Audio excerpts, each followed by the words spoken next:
Yo, what's up, guys? It's Chris here, back for another Wild 1-2 session here in Texas. This is one of those sessions I see a lot of premiums, and I get in some big pots. There were a bunch of wild boards, one that even got this reaction. 50. Call. Oh, yeah. Oh, my God. Well, I got to get a thumbnail. Wow.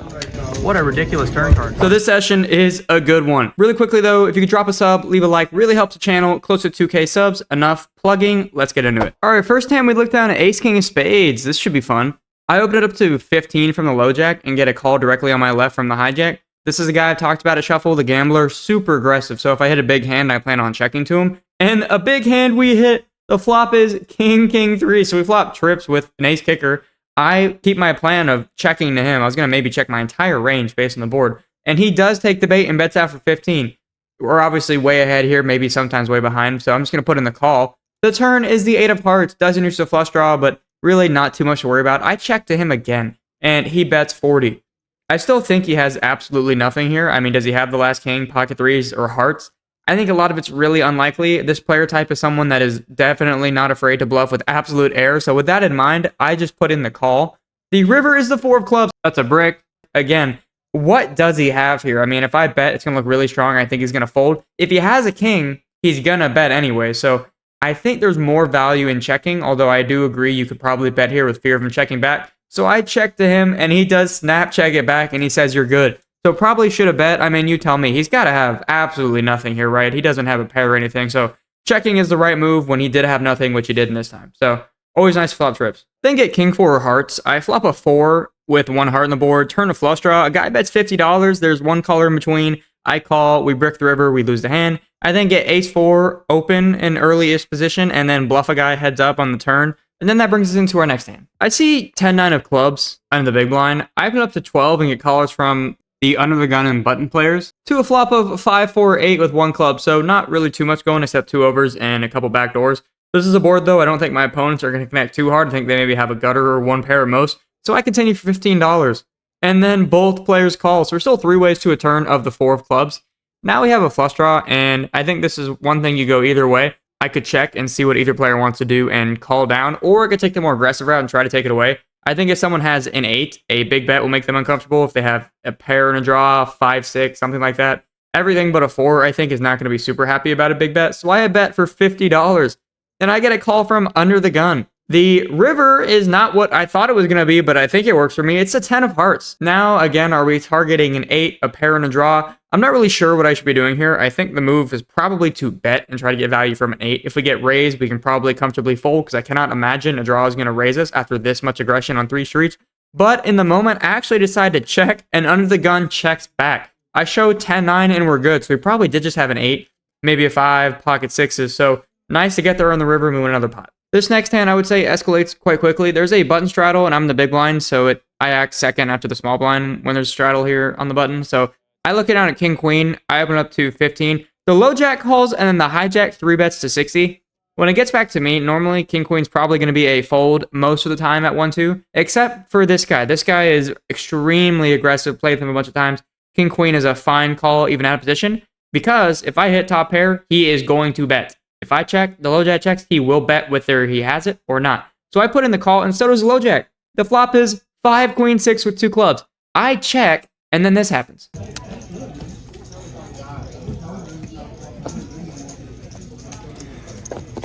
All right. Oh, more action. All right.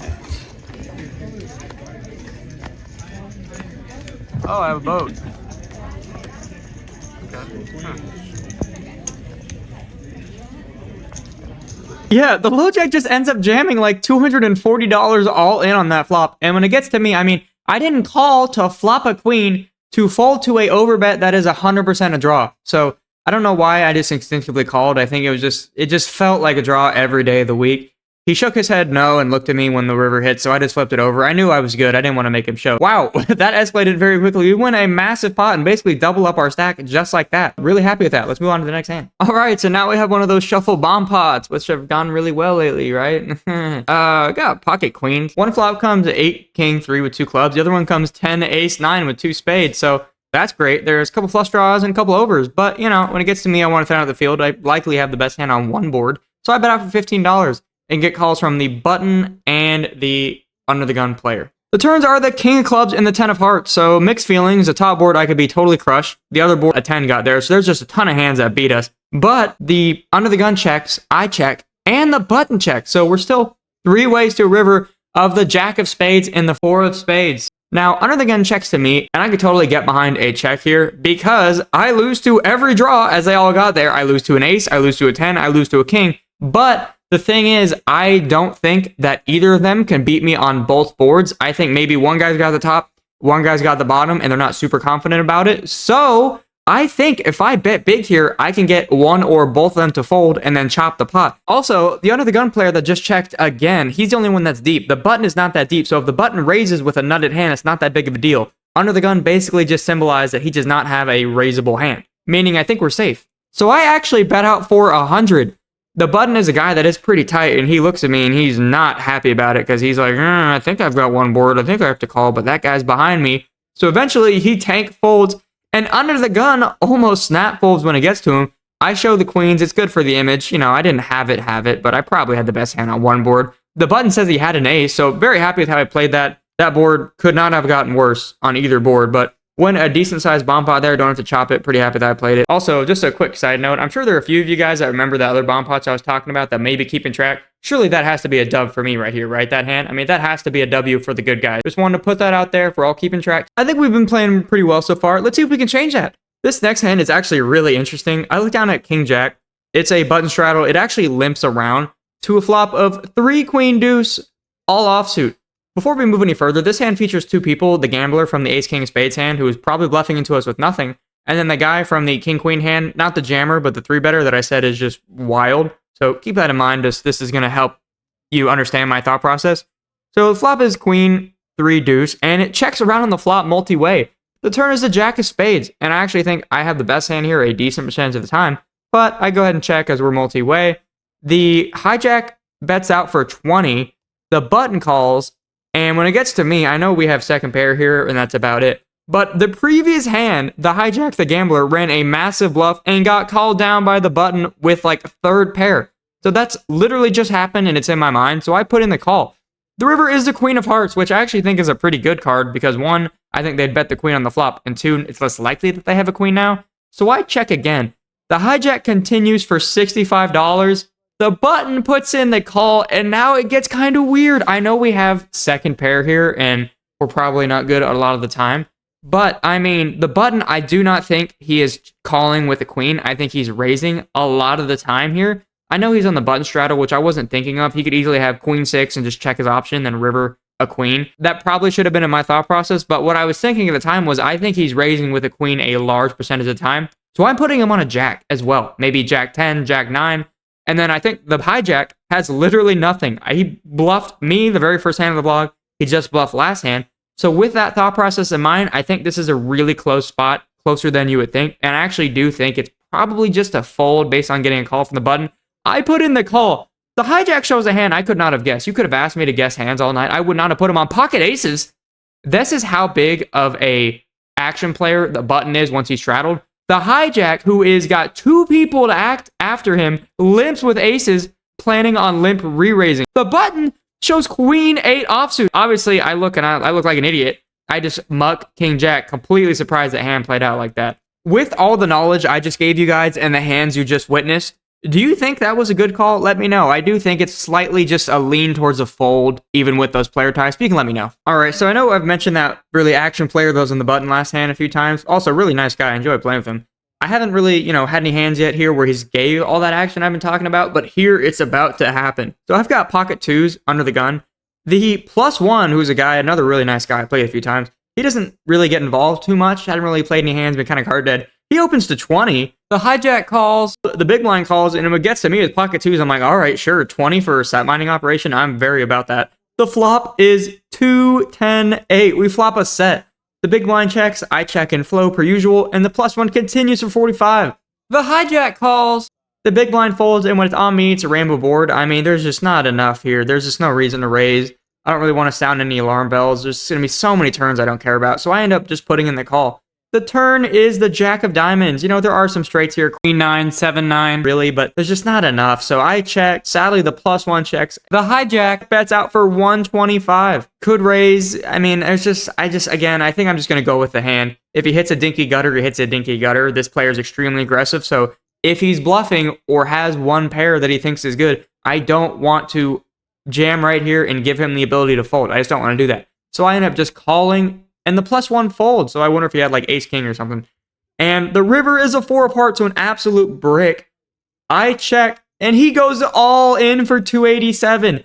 I snap call, and he shows jack 8. So obviously our set is good, and I don't want to like critique a guy's play because he can do what he wants. But I was just thinking about this logistically. I don't really understand the jam from the hijack's POV because what do I have on the flop mostly? Probably like a 10, right? Something like that, maybe a draw. Is he ever getting called by worse than jack 8? Am I calling that jam with a 10? Right? I mean, there is no hand that he's going to get called by that's worse. He's going to get called by sets, straights, or jack 10. That's really it. So maybe if I've got 10-8 suited is the only hand, but that's a very narrow range. So we win another massive pot. We've got a really big stack up multiple buy-ins. Let's see what else happens. All right, so we've got like a $1,000+ stack right now. Love to see that. Now we've got pocket kings in a bomb pot. Yeah, both bomb pots today. We see massive pocket pairs. That does not happen every day. The first board comes 8-5 queen with 2 hearts. The second board comes 10-4-8 rainbow. So great boards for pocket kings. I bet out for 30 and only the cutoff calls. The cutoff now has about 120 behind. Now we go into a turn of the king of clubs and the deuce of clubs. We turn top set on the top board. Now we have the nuts on that board. Typically, he's got about 120 behind. I would ship a turn if I didn't want to split the pot, but I know we have the top board, and it's very hard to beat us on the bottom board, meaning a lot of the times we're probably scooping. The plan is to bet here and then jam the river and scoop him. So I bet for $50. He says, no, I'm jamming now. He goes all in for 120, and then this happens. 50. Call.